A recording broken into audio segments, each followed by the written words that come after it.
How y'all doing? Good. How you doing, man? Good. Appreciate it. Shane Cokes. Scott, you want to start us? Brian? I can start off. Super quick. Oh, sorry. What's up, Shane? Scott Parker with Colorado. Obviously, UCF leads the nation in rushing yards. What's it going to take for you guys, particularly up front, that first line of the defense, to slow down this potent rushing attack at UCF? Simply dominate, start off fast. I mean, that's the biggest thing for us. I think it's taken us a little bit to start off fast. Obviously, first two games, start off slow in the first quarter, come back in the second half. I think these past 2 weeks from Baylor and CSU, we've kind of done that. We kind of started off, played a complete game, but we know the #1 in the nation, so we need to match up to that, and we need to play at that level. Be physical up front, be gap sound, be disciplined, and play with the competition. Tyler, go ahead. Hey, Shane, Tyler King with the Denver Gazette. You got your first sack at CU this past weekend. How good did that feel, and just how much do you feel like the defensive line as a whole has been improved this season in terms of pressuring the passer and getting the backfield, not just for sacks, but for TFLs and stuff like that as well? Well, the sack felt good. It felt good. Much needed for sure. But I think we've come a long way, but I think we have far to go. I think even on the field during the game, like I told them, it's not my sack. Yeah, it's mine on the stat sheet, but it's everybody. When you rush together. Behind us a pack.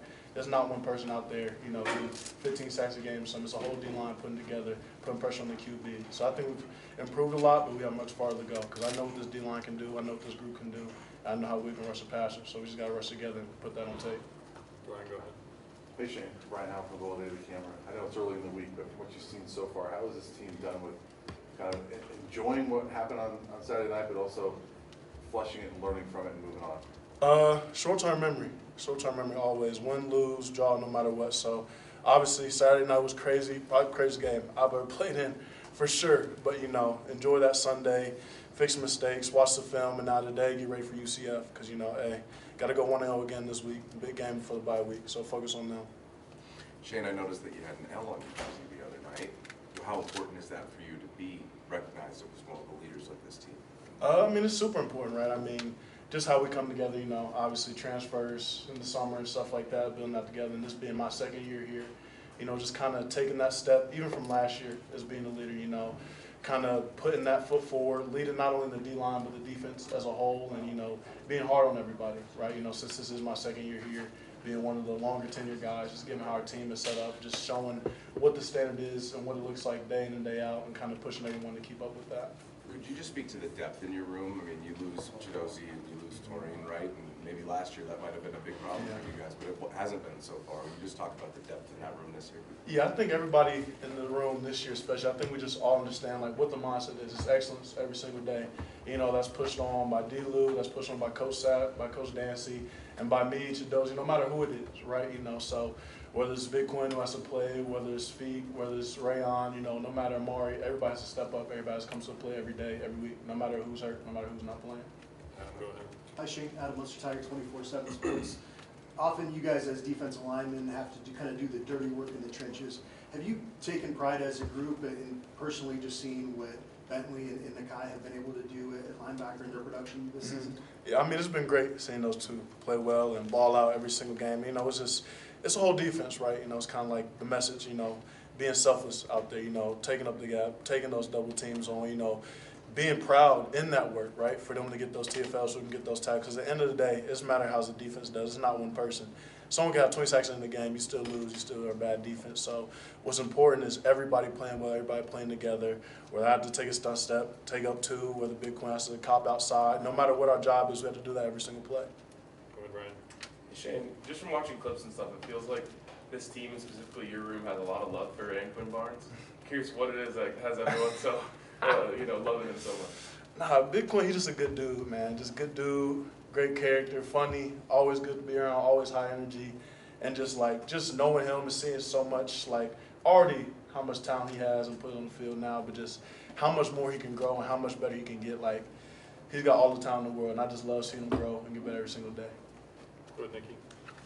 Hi, Shane. Nikki Edwards, DC Sports Report. For you, what is it like playing for Coach Livingston? It seems like he's really able to rally you guys in second halves and overall throughout the game. Coach Livingston is great. I think what I love most about him is just first of all, his love for us, you know, right? Like the thing he always says, like I'd rather not be anywhere else. Like I'd rather be here every single game, no matter what the situation is, with this team, with this group, with his defense, and just having him put that trust in us, D-line specifically, you know, leaving up to us, you know, putting it forward no matter what our job is this week, you know, carrying the defense, carrying the team, honestly, and just having him put that pressure on us, but also the defense as a whole, and just making it really a family. You know, I think just building together, I think that's what's different for us this year, you know, just the energy, the love we play with, I think that's what's really helped us be successful. Go Jake. Hey Shane, you guys are playing another mobile quarterback this week. Just what are the challenges, you know, having to face so many mobile quarterbacks and facing another one this weekend? Yeah, I mean, obviously, like always, QB draw and plays like that, but, you know, going against KJ Jefferson this week, you know, he likes to run. They ran on us the past weeks through quarterback runs, so I think it's just putting emphasis on that, right? Like if it's worked a few weeks ago, they're probably going to work on it this week and run against us. So we know it's coming. They know they want to do it. So point is to stop it, see it in practice, see how we're going to run against it, and just put a stop to it. We know the challenge is up, so we just got to face it. Go Brian. Hey Shane, your secondary is really good, and they've been playing some really good football this season. What impact is that on you guys up front, that knowing that you've got those guys back there that you're going one-on-one and doing their job back there? I mean, it's complimentary football at the end of the day. You know, just knowing you can trust on Preston, Trav, Cam, Carter, no matter who's back there, to be honest. You know, trust on them. So then that gives us time to rush, and then vice versa. You know, gives us time to rush and then takes it off their plate. So, you know, it's just playing together and playing as a family and just really keeping that alive and just growing each and every week with that mindset. Two more, go ahead, Jack. Hey Shane, Jack Harlow with Buffalo's Wire. Talked about Anquin a little bit. Just wanted to ask about Amari McNeil. Just what have you seen from him so far this season? Oh, Amari's grown a lot too. You know, Amari was here with me last year, so just to see him grow and just see him get better even every day. And I think also to see him step up as more of a leader too, which I love to see. You know, I think everybody in the room has that aspect, but I think, you know, just Amari being with him now in the second year together and just seeing how much he's changed and not only how much he's gotten better as a player, but as a person, leading the room, leading the group, and just being there, understanding and helping everybody out. Like, I think that's the greatest thing about our room. Like, it's not, no way selfish. Everybody wants everybody to win, and everyone's trying to get better every day. Last one, go ahead, John. Despite all the earned buzz, UCF is still a heavy favorite. Does this team feel like an underdog? I mean, you know, underdog, voters will win. You know, no matter what the situation is, right? You got to go into every game with the mindset of going 1-0 that week. That's how I take it. That's how the defense takes it. That's how the D-line room takes it. And every week is a challenge. You know, they practice too. Like, they practice plays. They practice to win. So no matter if they're the favorite, we're the underdog, they're the favorite. It's about going in that Saturday and playing a full and complete game. Thank you, sir. Appreciate you. Thank you. We'll move that one.